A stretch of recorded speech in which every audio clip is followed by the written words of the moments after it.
Hello. Welcome to Beelzebub Spun's channel. In this video, I'm going to be showing off the new Halo SPV 3.2 that is currently available for free to download on your PC. This new version of SPV 3 comes with 6 playable levels. This level being one of them is named Valley Battle. Therefore, the entire mod of Halo SPV 3 gives us in total 17 missions. I will show you the new mission selection screen a bit later on in this video.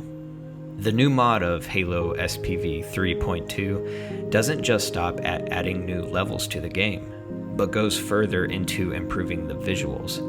You may select the various cosmetic effects you want for your display. Some fancy new lighting effects have been added to the mod to help with ambient occlusion. This will make shadows more pronounced and structures contrast with the surrounding natural terrain in a better way than the previous version. Motion blur for individual objects is an option if you want to get nitpicky with the use of motion blur. Improved depth of field and improved volumetric lighting, as well as dynamic lens flares, are all options that you can keep as default or you can disable them. To include some specks of dirt on your new heads-up display visor, I really think this new visor is pretty cool.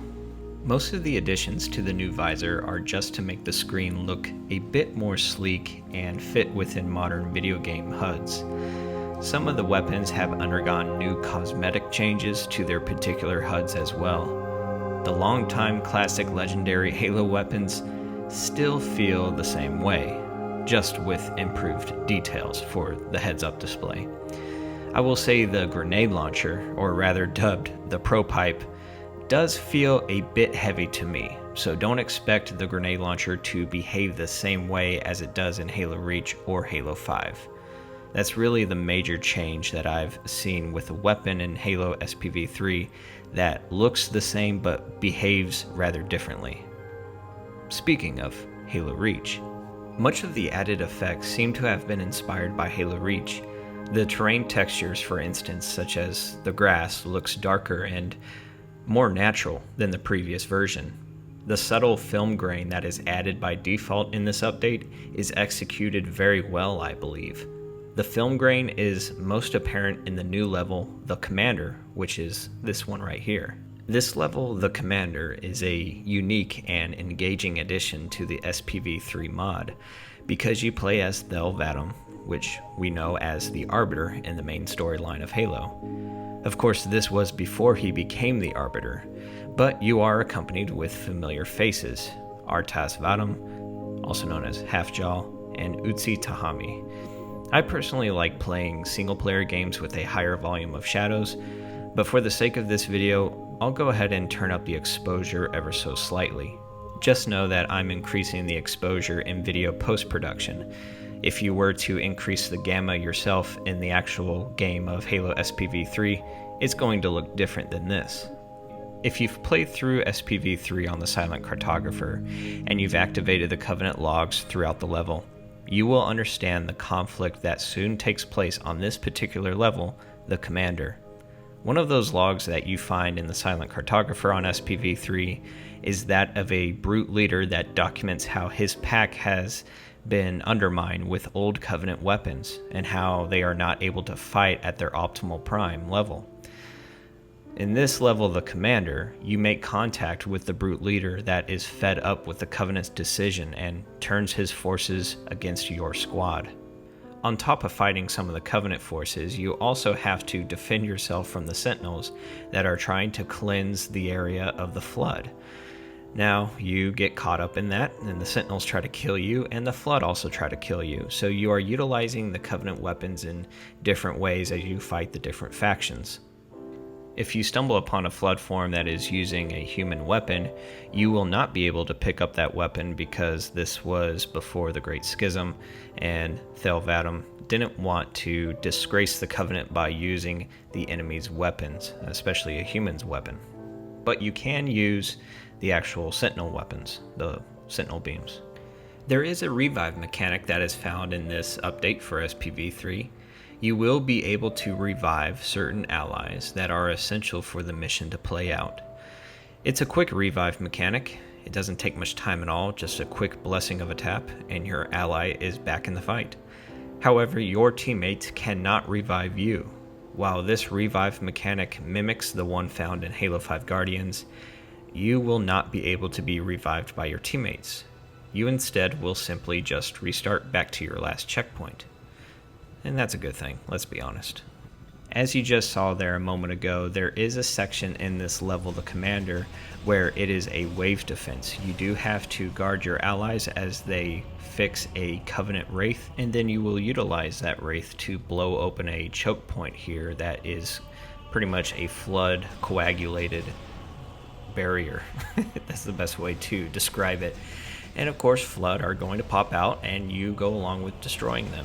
As you make your way further into the island, and if you use a dark gamma like I use, you'll find that this level, the Commander, is kind of horrifying. The energy sword inherently becomes utilized as a flashlight, as you can only slice so many flood infection forms. You'll start to see how Halo takes on a different type of playing style. It's not so bombastic all the time. It instead feels as if you have to earn it in this level, the Commander. You have to earn getting those heavy weapons so you can destroy the enemies quickly. But most of the time on the level of the Commander, you do feel as if you are just you and your two other allies surviving. If you select campaign from the main menu screen, you are going to be treated with two different campaigns, Installation 04 and Moria. More on Moria here later. But if you go to Installation 04, this is going to be Halo Combat Evolved's campaign, and you will see that the campaign is broken down into two different categories, Landfall and Outbreak. Outbreak is going to have the 3 new missions that you will be able to play on the Installation 04 campaign. One of the levels that stands out to me the most in this update of Halo SPV 3.2 is the mission None Left Behind. You play as the Master Chief, attempting to evacuate Marines that are being infiltrated by the Flood parasite. They are held up in a Forerunner structure that is labeled as Alpha Base, which is a huge Forerunner structure that the Master Chief and the Marines cleared out in the revamped Halo SPV 3 level named Halo. This creates an emotional impact on the player that still has the memory of Alpha Base fresh in their mind. Seeing this base overrun and the numerous Marines forming together to give their last-ditch effort makes this segment of the level unforgettable.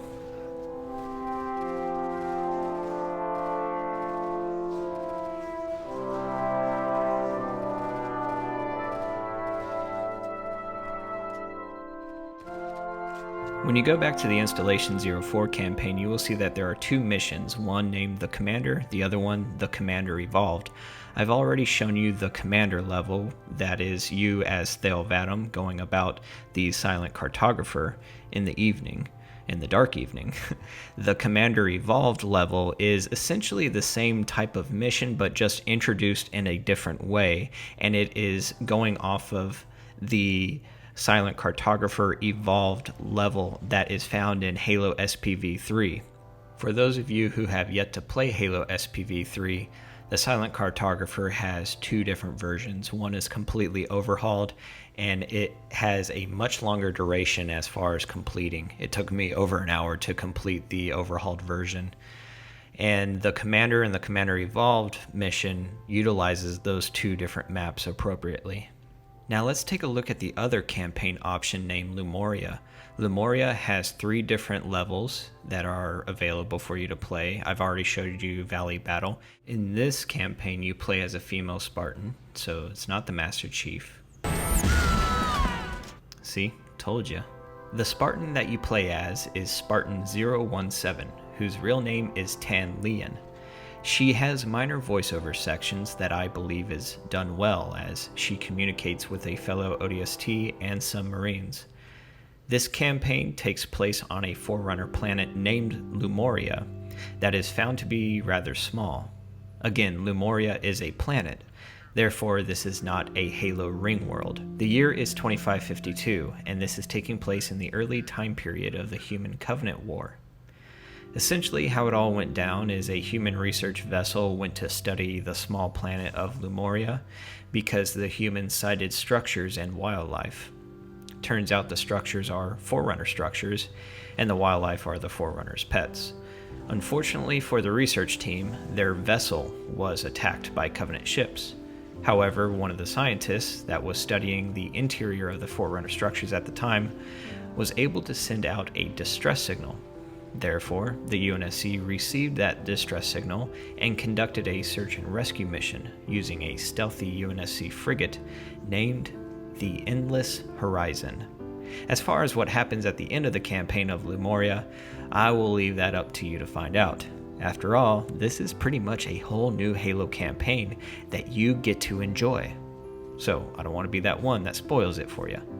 But there's probably videos out there already doing that. Just not on this channel. This is what I love about the creative talent that is found in the Halo community. I mean, not many other games get this type of attention of people talented enough to expand on a current Halo level or make one up from scratch utilizing the assets found in the game files for a game engine that is over 2 decades old, if you count the early development stages of Halo in the 90s. Designing new weapons from scratch and tuning its behavior to be equal to the weapon sandbox, and tweaking weapons that are based off of something we already well know in the Halo universe is not a task to be taken lightly. There is a difference between making a hilarious mod for a game compared to creating a mod that will be tested, ridiculed, and played by thousands of people for millions of hours. In this section of the level named Landfall, I enjoy the infiltration scenario that is inherently carried out as you make your way into familiar Forerunner halls and rooms with your ODST and Marine ally. I always felt as though Bungie should have forced certain Marines in a general path to follow you into structures as you assault the Covenant in close quarters combat. It's always been fun to do so with a friend of yours as you play a cooperative campaign in Halo, but I believe it's a bit odd for a squad of Marines to go into battle with you and help mop up or help distract an exterior encounter of enemies, just to have you go into a structure by yourself. In Halo SPV 3.2, some of the Marines stick with you by being forced to follow you, but still not being designated by one strict linear path. The AI still reads and reacts to different encounters each and every time. So thank you, mod creators, for solving one of my nitpicky issues I've had with Halo for years. Another moment I want to mention that I thought was a very nice touch to AI awareness and the use of dialogue in this level Landfall for Halo SPV 3.2 is in this particular part of the level, your ally mentions that he has never seen camouflaged shade turrets before. This also caught me off guard as I was wondering where I was getting hit from. What is a really neat effect is if you equip yourself with the thermal equipment pickup earlier on in this level, then you will be able to see the heat signatures coming from the Covenant occupying the turret and the turret itself. In this first playthrough of the level, Landfall, I was not thinking of picking up thermals as I thought that they would be effective for closer encounters but tamper with depth perception on a level that is designed for a majority of medium to far range combat. The maneuverability and the Forza of the Warthog in Halo SPV 3.2 I believe is built from the pedigree of the Halo Combat Evolved Warthog stability, along with the speed and grip of the Halo Reach Warthog. I also want to say that the suspension resembles that of Reach's Warthog. This will help with stabilizing yourself when using the handbrake so you do not oversteer like you could easily do in Halo Combat Evolved, and you will notice that the Warthog can really cut. Therefore, you can get in and out of the fray very easily by using the handbrake if you so desire. The level Landfall will take you through unfamiliar interiors that feel rather murky and ominous, which satisfies that exploration and feeling of ambiguity that Halo Combat Evolved accomplished all those years ago. Of course, those longtime Halo fans will feel right at home in the interior section that I showed prior to this one. And that's what is so great about this Moria campaign. You have a mix of classic design and a fresh design with Halo textures. The advanced plasma rifle that you see here is maybe what the plasma repeater in Halo Reach and the brute plasma rifle from Halo 2 should have been like. A weapon that gives justice to the red weapon skin as opposed to the common blue skinned plasma rifle. Some of these new weapon variants may make us feel jaded when going back to a streamlined Halo game, but what I really enjoy hearing in Halo SPV 3.2 is the distinct Foley design of these new weapons. For instance, one of my now new favorite Halo grenades, the needle grenade, has a very distinct shimmering sound that I will never get enough of. Listen to this, and I want you to see how brutal this needle grenade is.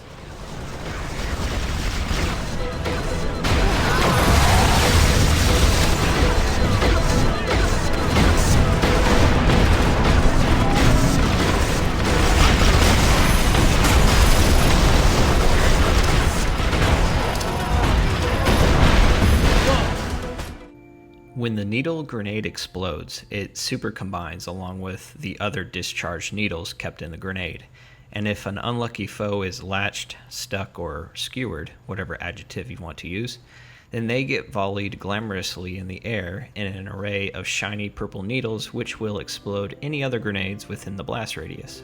So stock up on as many needle grenades as you can.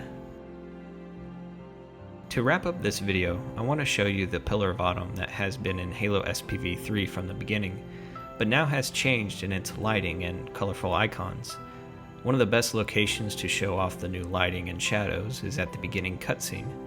I feel as if the lighting is more aligned with the dark ambience of a war room, mixed with the interior of a submarine. The lighting is low volume, yet saturated in a good way. The shadows help shape characters' faces, especially Captain Keyes' face. I don't know about the Master Chief's. But the point is that the gameplay lighting ambience aligns well with the cutscene ambience. Therefore, it is clear that the lighting in the cutscene is not for the sake of just making the scene look better, but rather this lighting mod creates the mise-en-scène of the Pillar of Autumn. Altogether, this new Halo SPV 3.2 mod is one any Halo fan should not pass up. This will certainly carry many Halo fans over for the next several months as we wait for the Halo Master Chief Collection to come to PC, and will continue to bring back Halo fans even after Halo Infinite is released, for continued old time's sake, or new at that point. Thank you very much for watching. This has been Beelzebub's Buns channel. I will see you in the next video.